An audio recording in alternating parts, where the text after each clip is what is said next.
러시아로의 파병은 저희를 모두 After the 미치게 amendments were 만들었습니다. introduced, 화약 냄새와 military 시체 service 썩은 became 냄새들을 mandatory 매일 for women 맡아야만 up to the 했으니까요. age of 저희는 23. 러시아인들보다 앞에서 North Koreans are 총알바지를 taught 해야 to hate the 했습니다. outside 매일 world, 오늘은 살아서 especially 돌아갈 the 수 United 있을지 States 모두가 and 겁에 South 질려 Korea. 있었죠. 안녕하세요. 평양뉴스입니다. 제보자의 신변을 위해 가명으로 사연이 진행되는 점 양해 부탁드리겠습니다. 그럼 최진혁 씨가 직접 겪은 오늘의 사연 시작하겠습니다. 안녕하세요. 저는 남한으로 넘어오게 된 지 2년이 다 되어가는 최진혁이라고 합니다. 남한에서 어느 때보다 행복한 삶을 살고 있죠. 그러다 얼마 전 뉴스에서 러시아에 파병된 북한 군인들이 단체로 탈영을 했다는 소식을 접하게 되었습니다. 그 뉴스를 들으면서 제 손이 덜덜 떨리더군요. 저 또한 그들과 같이 러사아에 파병을 갔었기 때문이죠. 이제서야 저 뉴스가 나오는 것이 신기할 따름입니다. 아마 저 말고도 더 있을 것이라고 생각이 되거든요. 그곳은 정말 끔찍했으니까요. 이제껏 다른 군인들이 피해를 입게 될까봐 이야기를 꺼내지 못했지만 이제는 북한의 인권 유린이 얼마나 심각한지 이야기해보려 합니다. 용기를 내어 사연을 보낸 만큼 꼭 끝까지 들어주셨으면 합니다. 그리고 이야기를 널리 퍼뜨려주세요. 저는 북한에서 군인으로 근무를 하고 있었습니다. 어렸을 때부터 당에 충성하는 마음으로 입대를 했기에 나름의 자부심이 있었죠. 그러다 2022년 3월 제 인생이 완전히 뒤바뀌는 일이 일어났어요. 어느 날 갑자기 파병 명령을 받게 된 것입니다. 처음에는 무슨 일인지 몰랐어요. 그저 특별 해외 임무라는 말만 들었을 뿐이니까요. 그날 아침 저는 평소와 다름없이 일과를 시작하고 있었습니다. 여느 때처럼 새벽 5시에 기상해서 구보를 하고 아침 식사를 마친 후 훈련장으로 향하고 있었죠. 그때 갑자기 제 이름이 호명되었어요. 저뿐만 아니라 수백 명의 다른 군인들도 함께 불려갔죠. 저희는 모두 영문을 몰라 어리둥절한 채로 집합 장소로 향했습니다. 그리고 그곳에서 저희는 충격적인 소식을 듣게 되었습니다. 우리가 러시아와 우크라이나의 전쟁에 참여하게 될 거라는 거였죠. 처음에는 믿기지 않았습니다. 북한이 왜 굳이 그 먼 나라의 전쟁에 개입해야 하는 건지, 도대체 우리가 무엇을 위해 싸워야 하는 건지 수많은 의문이 제 머릿속을 스쳐 지나갔죠. 순간 가족들이 떠오르더군요. 제가 지켜야 할 소중한 가족들 말입니다. 그런데 그런 부모님과 동생들에게 작별 인사도 못하고 떠나야 한다니 너무나 가슴 아파오더군요. 너무나도 가기가 싫었지만 저희는 명령에 따를 수밖에 없었습니다. 저희가 할 수 있는 것은 없으니까요. 그래도 다행히 이 힘든 상황 속에서도 작은 위안이 있었습니다. 제 절친한 친구들인 민호, 승훈, 태식 그리고 준호가 함께 선발된 거예요. 우리 다섯은 훈련소 시절부터 함께 해온 중마고우였죠. 서로를 바라보며 묵묵히 고개를 끄덕였습니다. 말은 없었지만 우리의 눈빛 속에는 함께 이겨내자 라는 메시지가 담겨 있었죠. 게다가 승훈이가 러시아어를 유창하게 한다고 하더군요. 처음 안 사실이었어요. 알고 보니 승훈이의 할아버지가 러시아에서 오래 살다 오셨다고 하더라고요. 그래서 어렸을 때부터 러시아어를 배웠다고 했습니다. 우리는 이걸 우리의 강점으로 삼기로 했어요. 적어도 의사소통 문제는 없을 거라는 생각에 조금은 안도할 수 있었죠. 그렇게 급하게 러시아 브리안스크 지역에 도착했을 때 저희를 맞이한 건 차가운 바람과 낯선 풍경이었습니다. 그리고 곧바로 우리는 충격적인 현실과 마주하게 됐죠. 러시아군 신분증을 받고 이름도 변경해야 했습니다. 제 새 이름은 이반이 되었는데 처음 그 이름을 들었을 때 굉장히 이질적이었어요. 마치 제 정체성의 일부를 빼앗긴 것 같은 기분이 들었죠. 저희는 모두 우크라이나 국경 근처의 여러 부대에 분산 배치되었는데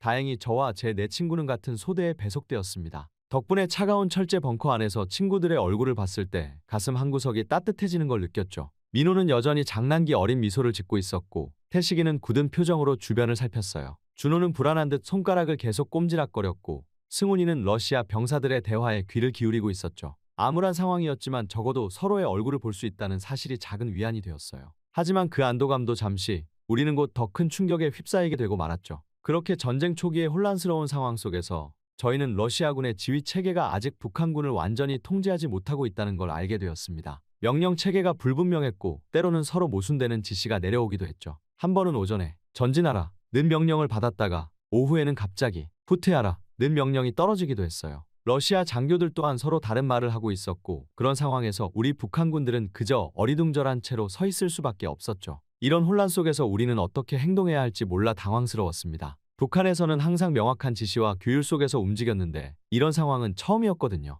마치 나침반 없이 안개 속을 헤매는 것 같았어요. 가끔 승훈이가 러시아어로 들은 내용을 우리에게 전해주면 우리는 그 정보를 바탕으로 최선의 판단을 내리려 노력했어요. 그러던 어느 날 우리 부대는 우크라이나의 작은 마을을 점령하라는 명령을 받았습니다. 그때까지만 해도 저는 이게 얼마나 무서운 일인지 몰랐죠. 마을에 진입하자마자 저희는 예상치 못한 저항에 부딪혔습니다. 갑자기 사방에서 총알이 날아왔어요. 귓가를 스치는 소리에 심장이 멎는 것만 같았죠. 게다가 사방은 수류탄 폭발로 흙먼지가 자욱해서 앞이 거의 보이지 않았습니다. 코와 입으로 흙먼지가 들어와 숨쉬기가 힘들었죠. 눈을 비비고 싶었지만 총을 놓을 수가 없었어요. 주변에서는 동료들의 고함 소리와 적군의 외침이 뒤섞여 들려왔죠. 이 혼돈 속에서 저는 처음으로 방아쇠를 당겼습니다. 총의 반동이 어깨를 강하게 밀쳤고 화약 냄새가 코를 찔렀죠. 제가 누군가를 맞췄는지 아니면 빗나갔는지 알 수 없었어요. 그저 계속해서 방아쇠를 당길 뿐이었죠. 그 순간 저는 더 이상 최진혁이 아니었습니다. 그저 살아남기 위해 몸부림치는 한 마리 동물 같았죠. 그렇게 전투가 끝나고 마을에 들어섰을 때 우리가 본 광경은 정말 믿기 힘들 정도였습니다. 마치 지옥이 이 땅에 내려온 것 같았죠. 거리에는 무고한 민간인들의 시신이 마치 버려진 인형처럼 널브러져 있었어요. 거리는 그들의 몸에서 흘러나온 피로 붉게 물들어 있었죠. 그 냄새는 말로 표현할 수 없을 만큼 끔찍했습니다. 비린내와 살타는 냄새가 뒤섞여 코를 찔렀고 그 냄새는 몇 주 동안 제 코에서 떠나지 않았어요. 그러다 한 건물 앞에서는 저는 제 심장을 찢어놓은 광경을 보게 되었습니다. 어린 소녀가 움직이지 않는 어머니 옆에서 울고 있는 모습이었죠. 그 소녀는 겨우 5살 정도로 보였는데 온몸이 피와 먼지로 뒤덮여 있었어요. 소녀의 울음소리는 마치 작은 동물의 비명 같았습니다. 엄마, 일어나요. 엄마, 제발요. 라고 계속해서 외치는 소리가 아직도 제 귓가에 맴돌아요. 그 소리를 들을 때마다 제 가슴이 찢어지는 것만 같죠. 심지어는 불에 탄 자동차 안에는 탈출하려다 미처 빠져나오지 못한 가족의 모습이 보였죠. 아버지, 어머니, 그리고 아이로 보이는 세 구의 시신이 서로 끌어안은 채 타버려 있었어요. 그들의 얼굴에 남아있는 공포와 절망의 표정이 잊히지 않아요. 특히 아이의 얼굴. 그 순수했을 눈동자가 공포로 가득 찬 채 굳어버린 모습이 제 악몽 속에서 계속 나타나요. 그 중에서도 특히 제 나이 또래로 보이는 젊은 부부의 모습은 제 마음에 깊은 상처를 남겼습니다. 그들은 서로를 끌어안은 채 쓰러져 있었어요. 남자가 여자를 감싸 안은 채 마지막 순간까지 그녀를 지키려 했던 것 같아 보였죠. 그들의 눈은 여전히 열려 있었는데 그 공허한 눈빛이 저를 뚫어지게 쳐다보는 것 같았습니다. 마치 왜 이렇게 됐을까? 우리의 꿈은, 우리의 미래는 어떻게 되는 거죠? 라고 묻는 것처럼 보였어요. 그 순간 저는 구토를 하고 말았습니다. 위액이 목구멍을 타고 올라오면서 온몸이 떨렸고 눈물이 멈추지 않았어요. 구토를 하는 동안 제 머릿속에는 계속해서 내가 이들을 죽였다 라는 생각이 맴돌았어요. 비록 제가 직접 방아쇠를 당기지 않았다 해도 이 학살의 일부였다는 사실이 저를 괴롭혔죠. 이 끔찍한 광경을 목격한 후 저와 제 동료들은 밤마다 악몽에 시달렸습니다. 잠을 자려고 누우면 그 젊은 부부의 눈빛이 떠올랐고 귀를 막아도 그 어린 소녀의 울음소리가 들리는 것 같았죠. 때로는 한밤중에 소스라치게 놀라 깨어나곤 했어요. 식은땀을 흘리며 숨을 헐떡이면서 말이에요. 그럴 때마다 주변 동료들도 똑같은 악몽에 시달리고 있다는 걸 알 수 있었죠. 결국 태식이는 식욕을 완전히 잃어버렸습니다. 평소에 잘 먹던 아이였는데 이제는 음식을 보면 구역질을 해요. 한 번은 억지로 밥을 먹으려다가 그만 그 자리에서 토해버렸죠. 그 후로 태식이는 거의 물만 마시고 있어요. 날이 갈수록 그의 얼굴은 헬쑥해져 갔고 눈에는 생기가 사라졌어요. 준호는 갑자기 울음을 터뜨리곤 했습니다. 아무것도 아닌 순간에 갑자기 눈물을 흘리다가 곧바로 멍한 표정으로 변하곤 했죠. 한 번은 총기 정비를 하던 중에 갑자기 오열을 터뜨렸어요. 그의 울음소리가 너무 처절해서 우리 모두가 그를 끌어안고 함께 울었죠. 저희는 계속해서 서로를 위로하려 했지만 사실 그 누구도 위로받을 수 없었습니다. 우리 모두가 같은 고통 속에 있었으니까요. 밤이면 우리는 서로의 손을 잡고 잠들곤 했어요. 마치 어린 아이들처럼 말이에요. 그렇게라도 하지 않으면 우리 모두가 미쳐버릴 것 같았거든요. 게다가 러시아군 내에서 북한군을 향한 불신과 차별도 점점 심해져 갔습니다. 러시아 병사들은 종종 우리를 짐승 같은 놈들이라고 불렀어요. 처음에는 그게 무슨 뜻인지 몰랐는데 나중에 승훈이한테 들어보니 정말 끔찍한 욕이더라고요. 러시아 병사들은 위험한 임무를 주로 우리 북한군에게 떠넘겼어요. 너희는 죽어도 상관없으니까 앞장서라. 는 식이었죠. 이런 차별과 불신은 우리의 사기를 크게 떨어뜨리고 말았습니다. 저희는 점점 더 고립감을 느꼈고 자신들이 이 전쟁에서 단순한 소모품으로 취급받고 있다는 생각에 분노와 좌절감을 느꼈죠. 하지만 전쟁은 계속되었고 저희의 마음은 점점 더 황폐해져만 갔습니다. 매일 밤 악몽에 시달리고 낮에는 끊임없는 공포와 싸워야 했죠. 항상 끝없는 회색빛 하늘과 파괴된 건물들이 우리를 둘러싸고 있었어요. 입에서는 늘 흙과 화약 맛이 나고 코에서는 썩은 냄새가 떠나지 않았죠. 그 중에서도 가장 힘든 건 우리가 하는 일에 대한 의문이었습니다. 우리가 과연 옳은 일을 하고 있는 걸까? 이게 정말 우리가 해야 할 일인가? 이런 생각들이 계속해서 머릿속을 맴돌았죠. 밤마다 우리는 몰래 모여 이야기를 나눴어요. 고향 생각, 가족 생각에 눈시울이 붉어지곤 했죠. 하지만 동시에 우리는 서로를 위로하고 격려하며 이 힘든 상황을 견뎌내려 노력했어요. 그러던 어느 날 밤, 우리 소대가 한 마을을 수색하던 중에 결정적인 사건이 일어났습니다. 그날도 저희는 폐허가 된 건물들 사이로 우리는 조심스럽게 발을 옮기고 있었죠. 깨진 유리 조각이 발밑에서 부서지는 소리, 멀리서 들려오는 개 짖는 소리, 그리고 우리의 거친 숨소리만이 정적을 깨고 있었어요. 그때 갑자기 작은 소리가 들렸습니다. 우리는 즉시 총을 겨누며 소리가 난 방향으로 고개를 돌렸죠. 그리고 우리는 숨어있던 우크라이나 민간인 가족을 발견했어요. 부모와 함께 겁에 질린 채 웅크리고 있는 10살 정도의 소년이 보였죠. 그 아이의 눈에 가득 찬 공포를 보는 순간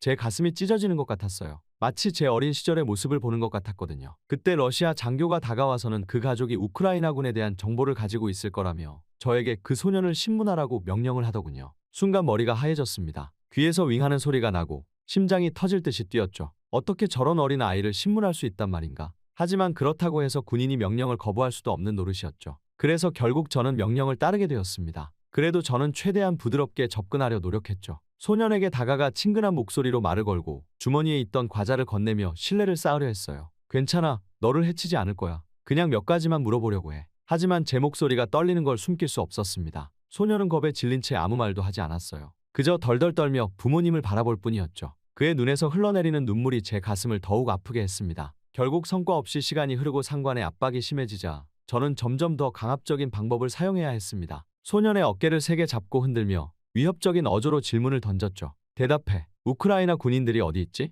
그때의 제 목소리는 마치 다른 사람의 목소리 같았죠. 하지만 소년은 여전히 말을 하지 않았습니다. 그저 겁에 질린 눈으로 저를 바라볼 뿐이었죠. 그때 제 뒤에서 러시아 장교의 목소리가 들렸습니다. 더 세게 다뤄. 얘기할 때까지 때려. 그 말에 저는 순간 얼어붙고 말았습니다. 하지만 거부할 수는 없었죠. 결국 저는 천천히 손을 들어 올렸습니다. 그 순간 제 손이 떨리고 있다는 걸 느낄 수 있었어요. 그리고 두 눈을 질끈 감고 소년의 뺨을 향해 손바닥을 내리쳤죠. 팡하는 소리와 함께 소년의 얼굴이 옆으로 돌아갔습니다. 그 순간 저는 제 손바닥이 불에 타는 것 같았어요. 소년의 뺨에 제 손자국이 선명하게 남았고 결국 그의 눈에서 눈물이 흘러내리기 시작했어요. 말해. 제가 소리쳤어요. 하지만 제 목소리는 떨리고 있었죠. 그 소년은 여전히 대답하지 않았어요. 저는 다시 한번 손을 들어 올렸습니다. 이번엔 주먹을 쥐고 소년의 어깨를 내리쳤죠. 그러자 소년이 고통스러운 비명을 지르며 바닥에 쓰러졌어요. 그 순간 소년의 눈에서 공포와 절망이 번졌습니다. 그 눈빛을 보는 순간 저는 제가 무엇을 하고 있는지 깨달았어요. 하지만 이미 늦었죠. 소년의 얼굴은 멍과 눈물로 뒤덮여 있었으니까요. 신문이 끝난 후 저는 깊은 자괴감에 빠졌습니다. 그 소년의 두려움에 가득 찬 눈빛이 제 뇌리에서 지워지지 않았어요. 손을 씻어도 씻어도 제 손에서 그 아이의 눈물과 피 냄새가 나는 것 같았어요. 물로 아무리 씻어내려 해도 제 손에 묻은 죄책감은 지워지지 않았죠. 그 눈빛에서 저는 제 어린 시절을 그리고 북한에 남겨둔 가족들을 보았습니다. 만약 제 동생이 이런 상황에 처했다면 어땠을까? 그 생각에 가슴이 찢어지는 것만 같았어요. 저는 이제 제가 어떤 존재가 되어가고 있는지, 이 전쟁이 저를 어떻게 변화시키고 있는지 통감했죠. 그날 밤 저는 잠들지 못했습니다. 계속해서 그 소년의 얼굴이 떠올랐고 제가 한 행동에 대한 죄책감이 저를 괴롭혔거든요. 눈을 감으면 그 아이의 공포에 질린 눈동자가 보였고 귀를 막아도 그의 흐느끼는 소리와 제가 그를 때릴 때 나던 소리가 들렸어요. 제 손바닥에서는 여전히 아이를 때렸을 때의 감각이 남아있는 것 같았습니다. 결국 그 사건 이후 저는 깊은 우울감에 빠졌습니다. 매일 아침 눈을 뜨는 것조차 고통스러웠죠. 음식은 목구멍으로 넘어가지 않았고 잠을 자려 해도 그 소년의 눈빛이 계속 떠올라 뜬 눈으로 밤을 지새우기 일쑤였어요. 제 동료들은 금세 제 변화를 눈치챘습니다.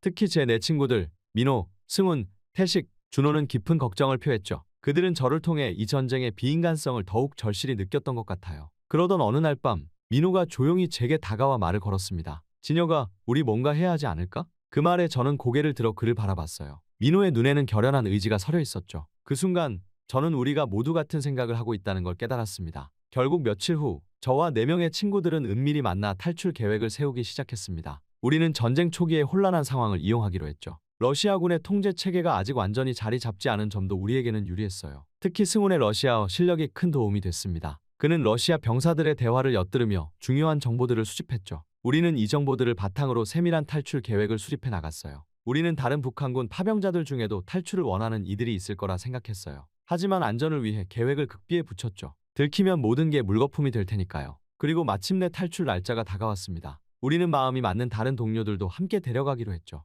그렇게 저희는 어두운 밤을 틈타 조용히 탈영을 감행했어요. 다행히 전쟁 초기의 혼란스러운 상황 덕분에 저희의 실종은 즉시 발각되지 않았습니다. 덕분에 어느 정도 시간을 벌 수 있었죠. 그렇게 우리는 숲으로 들어가 계속해서 이동했어요. 가슴이 터질 듯이 뛰었지만 동시에 처음으로 자유를 향해 가고 있다는 설렘도 느껴졌죠. 하지만 예상치 못한 일이 벌어졌습니다. 숲속을 헤매는 동안 민호가 다리를 다친 거예요. 민호는 고통 속에서 떨며 말했어요. 나 때문에 너희까지 잡힐 순 없어. 나를 두고 가. 하지만 그 말을 들은 순간 저는 결심했습니다. 안 돼, 민호야. 우린 함께 왔고 함께 갈 거야. 다른 동료들도 동의했죠. 우리는 민호를 부축하며 계속해서 전진했어요. 민호의 부상으로 우리의 탈출 속도는 느려졌지만 이상하게도 우리 사이의 신뢰는 더욱 깊어졌습니다. 서로를 의지하며 힘든 상황을 헤쳐나가는 동안 우리는 진정한 동료애가 무엇인지 깨달았어요. 그렇게 우리의 탈출 여정은 계속되었습니다. 숲을 빠져나와 들판을 지나 서쪽으로 향했죠. 목표는 폴란드 국경이었어요. 전쟁 초기의 혼란으로 국경 통제가 느슨해진 틈을 타 빠져나가려는 계획이었죠. 이 과정에서 승훈의 러시아어 실력은 매번 빛을 발했어요. 그는 우리가 마주치는 현지인들과 대화를 나누며 필요한 정보를 얻어냈거든요.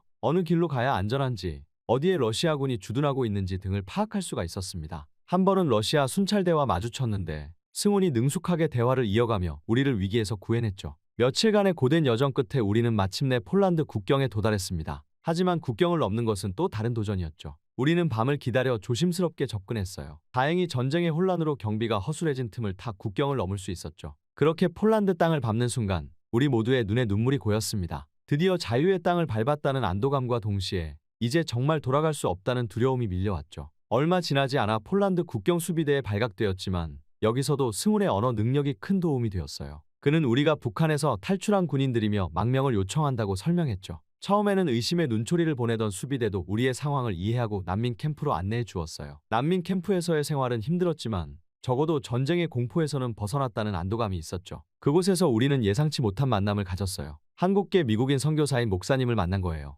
목사님은 우리의 이야기를 듣고 깊은 동정심을 보이셨어요. 그분은 우리를 위해 한국 정부와 연락을 취해 주셨고 여러 가지 지원을 해주셨죠. 목사님의 헌신적인 노력 덕분에 우리는 마침내 한국행 비행기에 오를 수 있게 되었어요. 비행기가 이륙하는 순간 제 눈에서는 눈물이 멈추지 않았습니다. 창밖으로 보이는 구름을 바라보며 이제 정말 자유의 땅으로 간다는 실감이 났죠. 하지만 동시에 북한에 남겨진 가족들 생각에 가슴이 찢어지는 것 같았어요. 부모님, 동생들, 그들은 지금 어떻게 지내고 있을까? 언젠가 다시 만날 수 있을까? 이런 생각들이 제 마음을 무겁게 했죠. 한국에 도착했을 때 우리를 맞이한 건 예상과는 다른 현실이었어요. 같은 민족이라고 생각했지만 너무나 다른 문화와 생활 방식에 처음에는 적응하기 힘들었죠. 언어도 달랐고 사회 시스템도 이해하기 어려웠어요. 하지만 우리는 서로를 의지하며 이 힘든 시기를 이겨냈습니다. 정부에서 제공하는 정착 지원 프로그램에 참여하며 하나씩 적응해 나갔죠. 한국어를 배우고 직업 훈련을 받고 새로운 친구들도 사귀었어요. 저는 특히 북한 인권 개선과 전쟁 포로 구출을 위해 노력하고 싶었습니다. 그래서 관련 단체에서 일하기 시작했죠. 제 경험을 나누고 아직 러시아에 있을 다른 북한군 동료들을 돕기 위해 노력했어요. 때로는 힘들고 좌절될 때도 있었지만 제가 겪은 일들이 다른 이들을 돕는 데 쓰일 수 있다는 사실에 큰 보람을 느꼈죠. 사실 지금도 가끔 그 전쟁의 악몽을 꾸곤 해요. 하지만 이제는 그 경험이 저를 더 강하게 만들었다는 걸 알아요. 자유와 평화의 소중함을 깨닫게 해주었고 어떤 어려움도 극복할 수 있다는 자신감을 주었죠. 오늘도 저는 북한에 있는 가족들과 재회할 수 있기를 기도해요. 그리고 언젠가 통일된 조국에서 모든 이들이 자유롭게 살 수 있는 날이 오기를 꿈꿉니다. 그때까지 저는 제가 할 수 있는 일들을 계속해 나갈 거예요. 우리의 이야기가 전쟁의 비극을 알리고 평화의 중요성을 일깨우는 작은 빛이 되기를 바라면서요. 북한에서의 현송월은 카리스마 넘치는 김정은의 두 번째 부인이자 큰 권력을 가진 여자입니다. 하지만 제가 알던 송월이는 원래 그렇지 않았습니다. 그 일이 있기 전까지는 말이죠. 안녕하세요. 평양뉴스입니다. 제보자의 신변을 위해 가명으로 사연이 진행되는 점 양해 부탁드리겠습니다. 그럼 민지 씨가 직접 겪은 오늘의 사연 시작하겠습니다. 안녕하세요. 저는 남한으로 오게 된 지 벌써 1년이 다 되어가는 리민지라고 합니다. 남한으로 오게 된 것에 정말로 감사하며 살아가고 있지만 여전히 제 마음을 짓누르고 있는 인물이 하나 있답니다. 바로 현송월이에요. 왜 현송월이 제 마음을 짓누르고 있냐고요? 오늘은 바로 그 이야기를 들려드리려고 합니다. 저의 죄책감을 조금을 씻어내고픈 마음도 있지만 북한에 얼마나 많은 세력들이 있는지 그리고 얼마나 무서운 구도를 가지고 있는지 꼭 알리고 싶거든요. 용기 내어 사연을 보낸 만큼 꼭 끝까지 들어주셨으면 합니다. 저는 어렸을 때부터 평양에서 태어나 자랐습니다. 어머니 말씀으로는 제가 어릴 때부터 음악을 좋아했는데 그게 제 인생을 바꿔놓을 줄은 저도 몰랐어요. 1990년대 말 제가 평양음악무용대학에 입학했을 때가 기억이 납니다. 입학 첫날 긴장한 채 강당에 앉아 있었죠.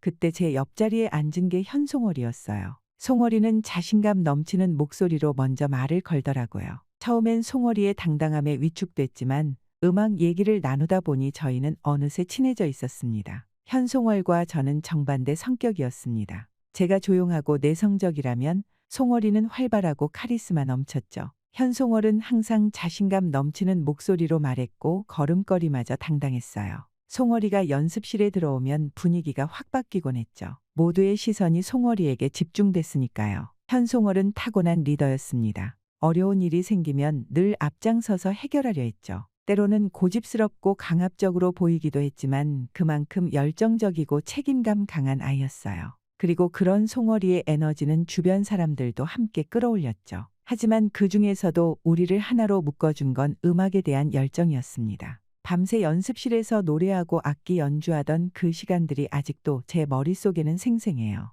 현송월은 늘 더 잘할 수 있어. 라며 자신과 주변을 채찍질하고는 했죠. 그 모습에 저도 자극받아 더 열심히 하고는 했습니다. 대학 생활 동안 우리는 서로의 장단점을 보완하며 실력을 키웠습니다. 혹여나 제가 음정이나 박자를 놓치면 현송월이 바로 잡아주곤 했죠. 송월이의 날카로운 지적은 때론 아프기도 했지만 항상 정확했어요. 반대로 송월이가 너무 과하게 표현할 때면 제가 조언해주기도 했죠. 현송월은 제 의견을 존중해주면서도 자신의 색깔을 잃지 않았어요. 그런 현송월의 야망은 대단했습니다. 송월이는 늘 우리는 분명 평양을 대표하는 가수가 될 거야 라고 말했죠. 처음엔 허황된 꿈이라고 생각했지만 송월이의 열정을 보며 점점 그 꿈을 믿게 됐습니다. 현송월은 꿈을 위해 쉬는 날에도 연습했고 저도 송월이 덕분에 함께 성장할 수 있었으니까요. 그렇게 시간이 흘러 졸업을 할 무렵 우리는 나란히 보천보전자악단 단원을 뽑는 시험에 합격했습니다. 그때 얼마나 기뻤는지 몰라요. 둘이서 손을 맞잡고 펄쩍펄쩍 뛰며 좋아했던 게 기억나네요. 현송월은 봐, 내가 말했지? 우리가 해냈잖아. 라며 환하게 웃었어요. 그 순간 현송월의 눈빛은 정말 빛났죠. 우리의 꿈이 이루어지는 순간이었어요. 물론 보천보전자악단에서의 생활은 힘들었어요. 하지만 행복했습니다. 매일 아침 일찍 일어나 연습하고 밤늦게까지 공연하는 날도 많았지만 송월이와 함께여서 즐거웠어요. 우리는 서로를 격려하며 더 높은 곳을 향해 나아갔죠. 그러던 어느 날 뜻밖의 소식을 듣게 되었습니다. 송월이가 모란봉악단에 발탁됐다는 거예요. 처음 들었을 때는 믿기지 않았어요. 모란봉악단은 우리나라 최고의 악단이니까요. 송월이의 얼굴에 번지는 기쁨을 보며 저도 축하해줬지만 마음 한구석이 묘하게 아파오는 것은 어쩔 수가 없더군요. 송월이의 발탁 소식 후 동료들은 모두 모여 송월이를 축하해줬습니다. 저도 웃으며 축하했지만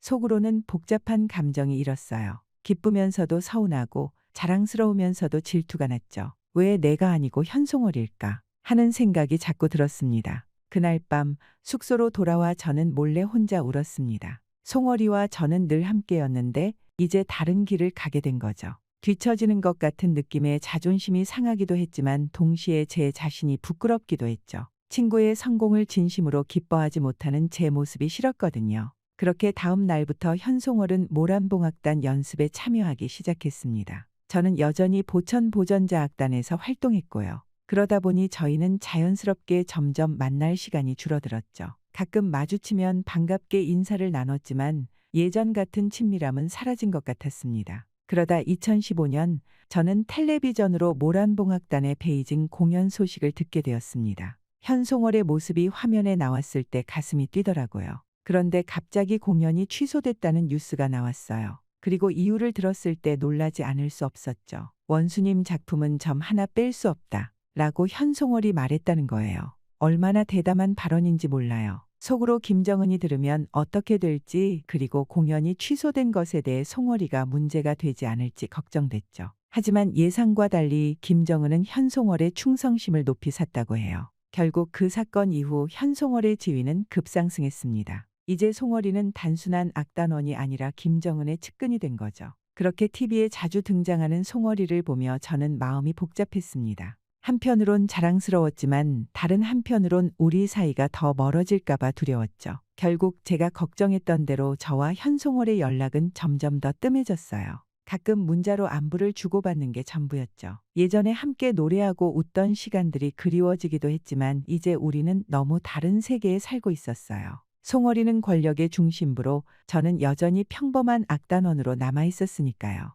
그러다 2018년 평창 동계올림픽, 그때 제 인생이 또 한 번 크게 바뀌게 되었습니다. 현송월이 삼지연 관현악단 단장으로 남한을 방문한다는 소식을 듣게 되었어요. 저도 공연단 일원으로 선발되어 함께 가게 되었죠. 저는 떠나기 전부터 가슴이 두근거렸어요. 남한은 어떤 모습일까? 우리와 얼마나 다를까? 그리고 송월이는 나를 반가워할까? 하는 생각으로 밤잠을 설쳤죠. 그리고 마침내 남한에 도착한 순간 저는 눈을 크게 뜨고 주변을 둘러봤습니다. 버스를 타고 서울로 향하는 길, 고층 빌딩들이 하늘을 찌를 듯이 솟아있는 모습에 눈을 뗄 수 없었어요. 거리 곳곳에 설치된 대형 전광판에서는 화려한 영상들이 끊임없이 흘러나왔고 도로 위로는 최신식 자동차들이 쏜살같이 지나갔죠. 특히 놀라웠던 건 사람들의 모습이었습니다. 형형색색의 옷을 입은 사람들, 다양한 헤어스타일, 그리고 자유롭게 거리를 활보하는 모습. 모든 것들이 마치 축제 같았어요. 젊은이들은 스마트폰을 들고 웃으며 대화를 나누고 거리 공연을 하는 사람들도 보였죠. 이런 광경은 평양에서는 상상도 할 수 없었어요. 그러면서 저는 슬쩍 현송월의 표정을 살폈습니다. 그리고 송월이의 눈이 어느 때보다 크게 뜨여 있는 걸 볼 수가 있었죠. 물론 사람들을 의식해 입술을 꽉 다문 채 창밖을 응시하고 있었지만 저는 그 눈빛에서 놀라움과 호기심 그리고 약간의 혼란을 읽을 수 있었어요. 그 순간 현송월도 이 모든 것에 큰 충격을 받았다는 걸 알 수 있었죠. 숙소에 도착해서도 놀라움은 끊이지가 않았어요. 자동으로 열리는 문, 터치 한 번으로 조절되는 조명과 온도, 그리고 화면 속 사람과 직접 대화할 수 있는 영상 전화기까지. 이런 첨단 기술들을 직접 경험하니 우리가 얼마나 다른 세상에 살고 있었는지 실감나더군요. 그리고 그날 밤 창밖으로 보이는 서울의 야경을 보며 저는 많은 생각이 들었습니다. 이렇게 발전된 세상이 있다는 것, 그리고 우리는 이런 세상을 모르고 살아왔다는 것. 가슴이 먹먹해지는 기분이었죠. 그리고 다음 날부터 곧바로 시작된 행사의 공식 석상에서 현송월은 여전히 북한 체제를 대변하는 모습이었습니다. 우리의 문화와 체제를 자랑스럽게 이야기했죠. 하지만 저는 카메라가 꺼지면 송월이의 눈빛이 달라지는 걸 볼 수 있었어요. 특히 K-팝에 대한 현송월의 반응은 정말 인상적이었습니다. TV에서 우연히 K-팝 공연을 보게 됐는데 그때 현송월의 눈이 반짝이는 걸 봤거든요. 현송월은 확실히 그 창의성과 열정에 빠져버린 것 같아 보였죠. 그러던 어느 날 밤 저는 우연히 현송월의 방을 지나가다 작은 소리를 듣게 되었습니다. 잘못 들었나 싶어 문틈으로 살짝 들여다보니 송월이가 태블릿으로 K-팝 영상을 보고 있는 모습이 보이더군요. 춤을 따라하려고 노력하는 모습도 보였죠. 그때 현송월의 표정은 순수한 즐거움과 호기심으로 가득 찬 예전과 같은 모습이었어요. 그 모습을 보니 괜히 반갑더군요. 하지만 남한에서 지내는 동안 저는 현송월의 모습이 제가 알던 그 모습과는 많이 달라졌다는 걸 느꼈습니다. 예전에 현송월은 열정적이고 음악에 대한 순수한 사랑이 있었지만 이제는 뭔가 달랐어요.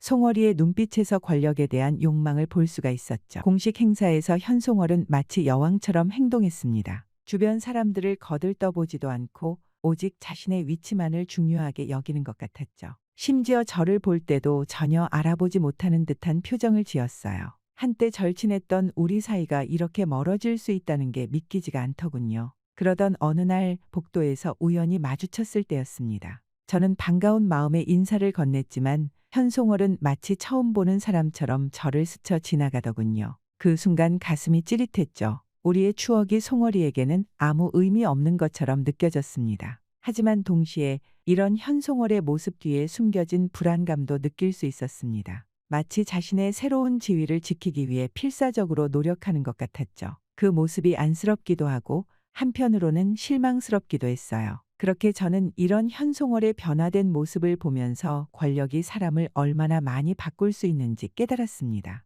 그리고 동시에 제 마음 한구석에서는 작은 질투의 감정도 일어났죠. 왜 나는 저렇게 되지 못할까? 하는 생각이 들었거든요. 그뿐만이 아니었습니다. 공연 연습 중에도 현송월의 변화를 느낄 수 있었거든요. 송월이가 흥얼거리는 노래가 K-팝 멜로디인 걸 저는 곧바로 알아챘죠. 안무에도 K-팝 춤 동작을 살짝 넣으려고 하더라고요. 물론 아무도 눈치채지 못하게 말이에요. 하지만 오랫동안 송월이를 알아온 저희 눈에는 모든 것들이 다 보였습니다. 이러한 나만에서의 시간이 끝나갈 무렵 현송월의 표정은 더욱 복잡해 보였어요. 송월이의 눈에서 불안과 기대 그리고 결의가 동시에 보였죠. 무언가를 결심한 듯한 표정이었어요. 그렇게 평창 올림픽 이후 시간은 빠르게 흘러갔습니다. 그 사이 현송월의 지위는 눈에 띄게 상승했죠. 처음에는 작은 승진으로 시작했지만 점점 더 중요한 자리로 올라가더군요. 매번 송월이의 승진 소식을 들을 때마다 제 가슴은 묘한 감정으로 꽉 찼습니다.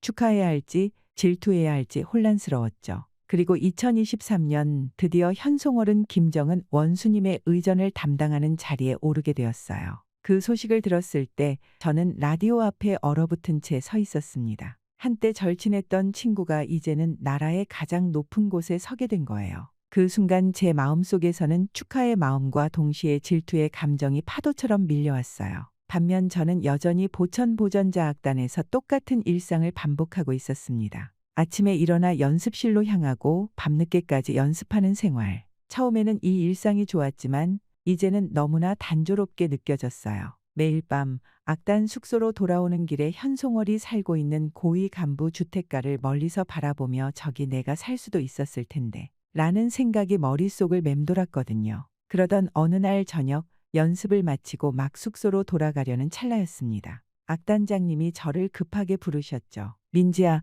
잠깐만. 그분의 목소리에 긴장감이 묻어 있었어요. 중요한 심부름이 있다. 이 서류를 지금 당장 현송월의 집에 전달해야 해. 송월이의 집으로 직접 가서 전해주렴. 절대 다른 사람 손에 들어가선 안 돼. 그렇게 처음 가보는 고위 간부 주택가는 마치 다른 세상 같았습니다. 높은 담장과 삼엄한 경비 그리고 멀리서 보이는 화려한 집들. 제가 있어야 할 곳이 아닌 것 같은 느낌이 들었죠. 길을 찾는 데만 30분이 넘게 걸리더군요. 시간이 갈수록 밤 공기는 차가워졌고 거리는 점점 더 적막해졌습니다. 손목시계를 볼 때마다 초침 소리가 제 심장 소리처럼 크게 들렸죠. 그리고 11시가 훌쩍 넘은 시간, 저는 드디어 현송월의 집을 찾았습니다. 집 앞에 서자 갑자기 모든 게 비현실적으로 느껴졌습니다. 이 안에 현송월이 있다니. 저는 손가락이 떨리는 걸 느끼며 초인종의 손을 가져갔다가 문득 망설였어요. 이 시간에 초인종을 누르면 실례가 되지 않을까 하는 생각이 들더라고요. 그런데 그때였어요. 옆집 창문에 비친 현송월의 집 내부가 눈에 들어오더군요. 처음엔 그냥 지나칠 뻔했는데 어딘가 낯선 빛이 보여서 자세히 보게 됐죠. 그 순간 제 눈앞에 펼쳐진 광경에 숨이 멎는 줄 알았습니다. 커다란 평면 TV 화면에서 남한 드라마가 나오고 있었거든요. 그것도 요즘 북한에서 금기시되는 그 유명한 드라마였죠. 그리고 그 화면 앞에는 현송월이 앉아 있었습니다. 송월이의 표정이 너무나 생생했어요. 입가에는 미소가 번져 있었고 눈은 화면에 못 박힌 듯 집중하고 있었죠. 마치 다른 세상에 빠져 있는 것 같아 보였어요. 그 모습을 보고 저는 입을 틀어막고 말았죠. 하지만 충격이 제 가시기도 전에 더 놀라운 장면이 펼쳐졌어요. 드라마 엔딩 크레딧이 올라가자 현송월은 재빨리 일어나 음악을 틀었어요. 그 음악, 북한에서는 절대 들을 수 없는 그 음악이었어요. 나만의 케이팝이었죠. 그리고 그 순간 제 눈을 의심할 수밖에 없었습니다. 현송월이 음악에 맞춰 춤을 추기 시작한 거예요. 그것도 아주 열정적으로요. 송월이의 몸짓 하나하나가 자유로움과 열정으로 가득 차 있었어요. 마치 억눌렸던 감정을 모두 쏟아내는 것만 같았죠. 그 모습을 보며 저는 그 자리에 얼어붙은 채 서 있었습니다. 머릿속이 하얘지는 것 같았고 심장은 마구 뛰었어요. 이게 꿈인지 현실인지 분간할 수 없었죠. 한때 제가 가장 좋아했던 현송월의 숨겨진 모습. 그 순간 저는 이 비밀을 알게 된 제 자신이 두려워졌어요. 충격적인 현송월의 모습은 이것뿐만이 아니었습니다. 시간이 흐르면서 현송월의 또 다른 면모가 드러나기 시작했거든요. 어느 날 저는 악단 공연을 위해 중앙청사에 갔었어요. 리허설 준비를 하던 중 복도에서 갑자기 현송월의 날카로운 목소리가 들려오더군요. 호기심에 이끌려 살짝 문틈으로 보니 현송월이 한 젊은 하급 직원과 마주하고 있는 것이 보였습니다. 그 직원의 얼굴은 창백했고 온몸이 떨리고 있었죠. 반면에 현송월의 눈빛은 차갑고 매서웠습니다. 이런 쓸모없는 보고서를 어떻게 최고 지도자님께 올릴 수 있다고 생각했죠? 송월이의 말 한마디 한마디가 독침처럼 날카로웠습니다. 그 직원은 뭔가 말하려 했지만 현송월은 기회조차 주지 않았습니다. 당신 같은 무능한 사람 때문에 우리 부서가 망신당하는 거예요. 이런 실수가 또 있다면 당신은 물론이고 당신 가족들까지 모두 가만두지 않을 줄 알아요. 그 말에 직원의 얼굴이 사색이 되었습니다. 그리고 현송월은 그의 보고서를 바닥에 던져버리고 발로 밟았죠. 이런 쓰레기 같은 보고서라니 당장 다시 작성해 오세요. 3시간 안에 완벽한 보고서가 제 책상 위에 없으면 당신 앞날은 없어요. 알겠어요? 그리고는 뒤돌아서서 성큼성큼 걸어가 버리더군요. 그 직원은 바닥에 무릎을 꿇고 구겨진 보고서를 주워 담았습니다. 그의 손이 심하게 떨리는 게 보였죠. 이 장면을 목격하고 나니 가슴이 철렁 내려앉는 것만 같았습니다. 과거에 따뜻하고 열정적이었던 현송월은 온데간데 없고 그 자리에 차갑고 냉혹한 권력자만이 남아있었죠. 더 충격적인 건 이게 처음이 아니라는 것이었습니다. 주변에서 현송월의 이런 행동이 점점 더 빈번해지고 있다는 소문을 들었거든요. 심지어 송월이 밑에서 일하던 사람들 중 몇몇이 갑자기 자취를 감추었다는 이야기도 있었죠. 그 순간 저에게 현송월에 대한 실망감과 동시에 두려움이 밀려왔습니다. 권력이 어떻게 한 사람을 이렇게 바꿔놓을 수 있을까요? 그리고 더 무서운 건 언젠가 저도 송월이처럼 변할 수 있다는 생각이 들었다는 거예요. 그러면서 점점 제 마음속에는 분노와 배신감이 자라나기 시작했습니다. 한때 음악에 대한 순수한 열정으로 가득 찼던 제 친구가 이렇게 변해버렸다는 사실에 실망스러웠어요. 현송월에 대한 실망감, 그리고 이런 송월이가 성공하는 현실에 대한 분노가 커져갔죠. 때로는 내가 저 자리에 있었다면 저렇게 살지 않았을 텐데 라는 생각도 들었어요. 그럴 때마다 제 가슴 속에서는 질투와 분노, 그리고 배신감이 뒤섞여 소용돌이쳤죠. 이 비밀을 어떻게 해야 할지, 앞으로 현송월을 어떻게 대해야 할지 고민의 밤이 깊어갔어요. 한편으로는 송월이를 고발하고 싶은 마음도 들었지만 다른 한편으로는 옛 친구에 대한 미련도 남아있었죠. 복잡한 감정 속에서 잠 못 이루는 밤을 보내게 되었습니다. 그러던 어느 날 저의 인생을 완전히 뒤흔들 사건이 일어나고 말았습니다. 어느 늦은 밤, 그날 저는 연습을 마치고 숙소로 돌아가던 중이었어요. 그런데 갑자기 어둠 속에서 누군가가 저를 부르더군요. 리민지 동무. 깜짝 놀라 돌아보니 낯선 남자 둘이 서 있었습니다. 그들의 옷차림과 태도로 보아 저는 그들이 고위당 간부임을 직감했죠. 우리와 잠시 이야기 좀 나눌 수 있겠어? 그들의 말투는 공손했지만 어딘가 위협적이었습니다. 저는 거절할 수 없다는 걸 알았죠. 그래서 그들을 따라 근처의 한적한 공원으로 갔어요. 그곳에서 그들은 놀라운 제안을 했습니다. 리민지 동무, 우리는 당신이 현송월에 대해 알고 있는 것을 알고 있어.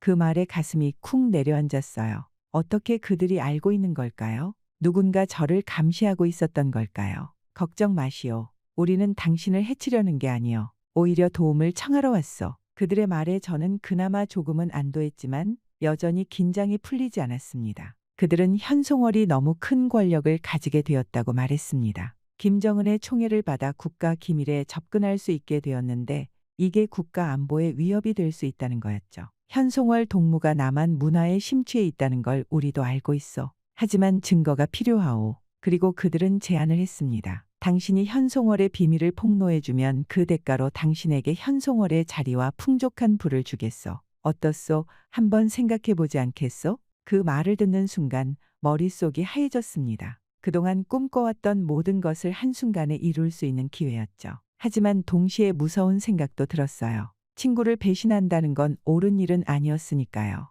시간을 드리겠소. 잘 생각해 보시오. 그들은 그렇게 연락처를 남기고 사라졌습니다. 그날 밤 저는 한숨도 자지 못했어요. 머릿속에서는 현송월과의 추억, 송월이의 변한 모습, 그리고 제가 느꼈던 질투심이 뒤섞여 소용돌이쳤죠. 저는 며칠 동안 내내 고민했어요. 매 순간이 고통스러웠죠. 한편으로는 현송월을 지키고 싶었지만 다른 한편으로는 그동안 억눌렸던 욕망이 고개를 들었으니까요. 나도 인정받고 싶어. 나도 성공하고 싶어. 이런 생각들이 머릿속을 맴돌았죠. 결국 저는 선택을 내렸습니다. 떨리는 손으로 전화를 들어 그들에게 연락했죠. 알겠습니다. 제가 현송월에 대해 알고 있는 모든 것을 말하겠습니다. 그 순간 제 마음 한구석에서 무언가가 부서지는 소리가 들리는 것 같았어요. 우정이었을까요? 아니면 제 양심이었을까요? 하지만 이미 돌이킬 수 없는 강을 건넌 거였어요. 다음 날 저는 약속된 장소에서 그들을 다시 만났어요. 떨리는 목소리로 현송월이 남한 드라마를 보고 케이팝을 즐기는 모습을 자세히 증언했죠. 송월이의 이중생활, 권력 남용, 모든 것을 털어놓았습니다. 말을 할 때마다 가슴이 찢어지는 것 같았지만 이미 시작한 일이었고 멈출 수가 없었어요. 그들은 만족스러운 표정으로 저를 바라봤습니다. 잘했소, 리민지 동무. 이제 당신의 새로운 인생이 시작될 거요. 준비하고 있게. 그날 이후 저는 불안과 기대가 뒤섞인 날들을 보냈습니다. 언제 현송월에 대한 조치가 취해질지, 그리고 제가 언제 약속받은 자리에 오를 수 있을지 기다리고 있었죠. 그러던 어느 날 충격적인 소식이 들려왔습니다. 현송월이 체포되어 처형되었다는 거예요. 그 소식을 듣는 순간 온몸에 힘이 빠졌어요. 제 귀를 의심했죠. 처형이라니. 그렇게까지 될 줄은 몰랐어요. 하지만 이상한 점이 있었습니다. 확실한 증거가 없었고 그 누구도 제대로 된 상황에 대해 알지 못하는 상태였죠. 이렇게 진실을 확인할 수 없는 상황은 저를 더욱 불안하게 만들더군요. 저는 밤마다 악몽에 시달렸습니다. 현송월이 저를 원망하는 눈으로 바라보는 꿈, 제가 처형당하는 꿈, 매일 밤 식은땀에 흠뻑 젖어 깨어났죠. 그러면서 죄책감이 저를 갉아먹기 시작했어요.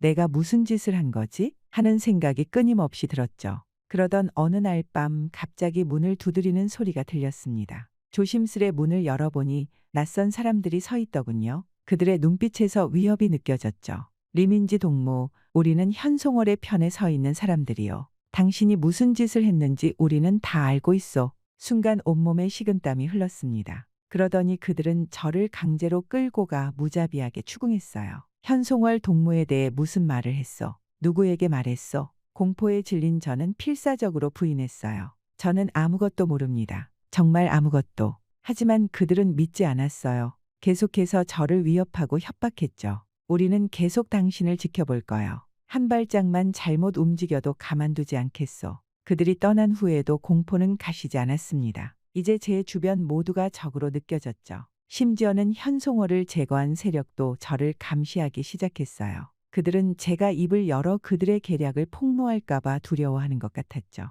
그러면서 매 순간이 지옥같이 느껴졌습니다. 누구를 믿어야 할지, 어디로 가야 할지 모르겠더라고요. 양쪽에서 오는 압박감에 점점 더 숨쉬기가 힘들어졌어요. 제가 선택한 길이 저를 이렇게 위험한 상황으로 몰아넣을 줄은 상상도 못했죠.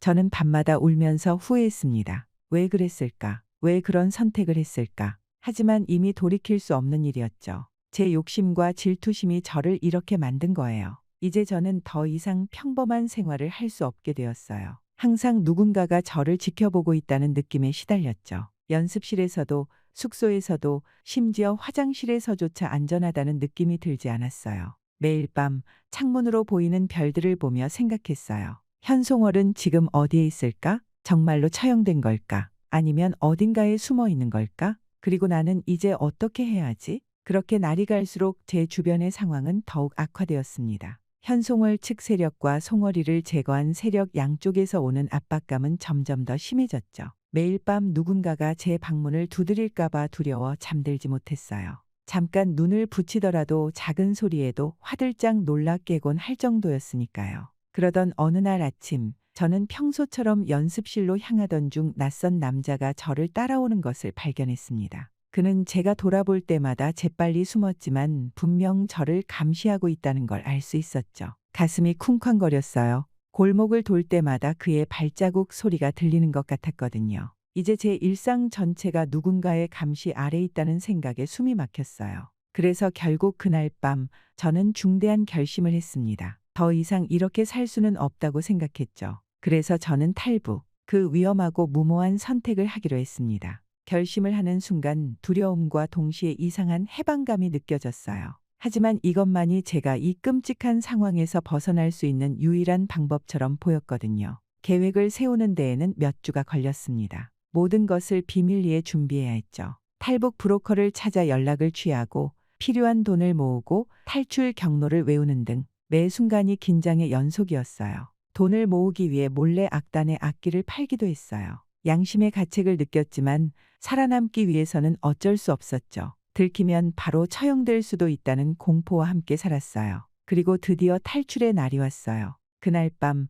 저는 평소처럼 연습을 마치고 숙소로 돌아왔어요. 하지만 이번엔 달랐죠. 가방에 꼭 필요한 물건들만 챙겨 넣었어요. 옷 몇 벌, 약간의 식량, 그리고 소중히 간직해온 가족 사진. 마지막으로 방을 둘러보며 이곳에서의 모든 기억을 가슴에 담았어요. 눈물이 왈칵 쏟아질 뻔했지만 꼭 참았죠. 울 시간이 없었으니까요. 그렇게 저는 한밤중에 조용히 숙소를 빠져나왔어요. 가슴이 너무 뛰어서 들킬까봐 걱정될 정도였죠. 매 발걸음마다 누군가 저를 부를 것만 같았어요. 약속된 장소에서 브로커를 만나 두만강으로 향했어요. 차를 타고 가는 동안 창밖으로 보이는 평양의 밤거리를 바라보며 이게 마지막일지도 모른다는 생각에 가슴이 아팠어요. 강가에 도착했을 때 저 멀리 중국이 보였습니다. 자유가 보였죠. 하지만 동시에 두려움도 컸어요. 저 강을 건너다 죽으면 어쩌지? 붙잡히면 어떡하지? 온갖 생각이 머릿속을 스쳐 지나가더군요.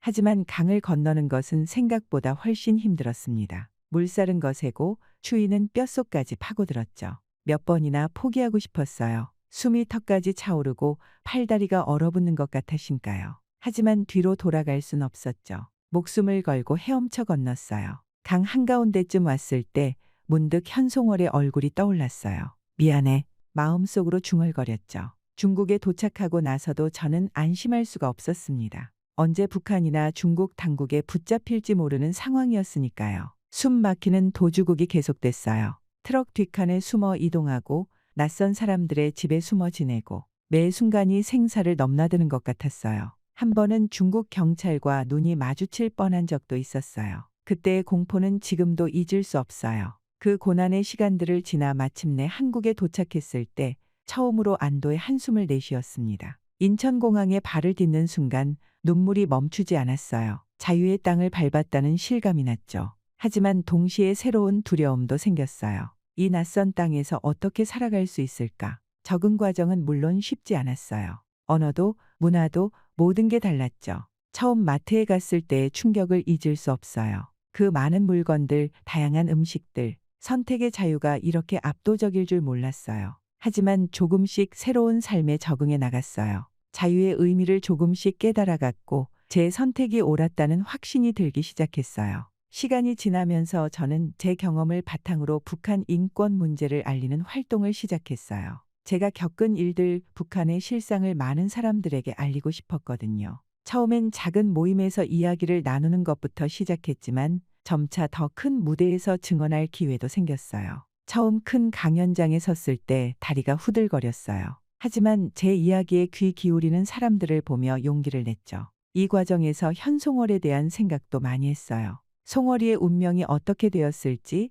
지금은 어디에 있을지 아직도 궁금해요. 때로는 송월이를 배신한 것에 대한 죄책감이 밀려오기도 해요. 꿈에서 현송월을 만나 용서를 빌기도 했죠. 하지만 동시에 그때의 선택이 없었다면 지금의 제가 없었을 거란 생각도 들어요. 이제 저는 새로운 삶을 살고 있어요. 여전히 어렵고 힘든 일들이 많지만 적어도 제 의지대로 살아갈 수 있다는 게 얼마나 큰 행복인지 매일 느끼고 있어요. 자유롭게 음악을 할 수 있다는 것, 하고 싶은 말을 마음껏 할 수 있다는 것, 이런 평범한 일상이 얼마나 소중한지 깨달았어요. 그리고 언젠가 통일된 조국에서 현송월을 다시 만나 모든 것을 설명하고 용서를 구할 수 있기를 조용히 희망하고 있어요. 매일 밤 잠들기 전 송월이의 안전을 위해 기도해요. 어디에 있든 무사하기를, 그리고 언젠가 송월이도 자유를 만끽할 수 있기를 바라며 제 이야기는 여기서 끝나지만 새로운 삶은 이제 시작이에요. 질투와 배신, 후회와 용서, 그리고 새로운 시작.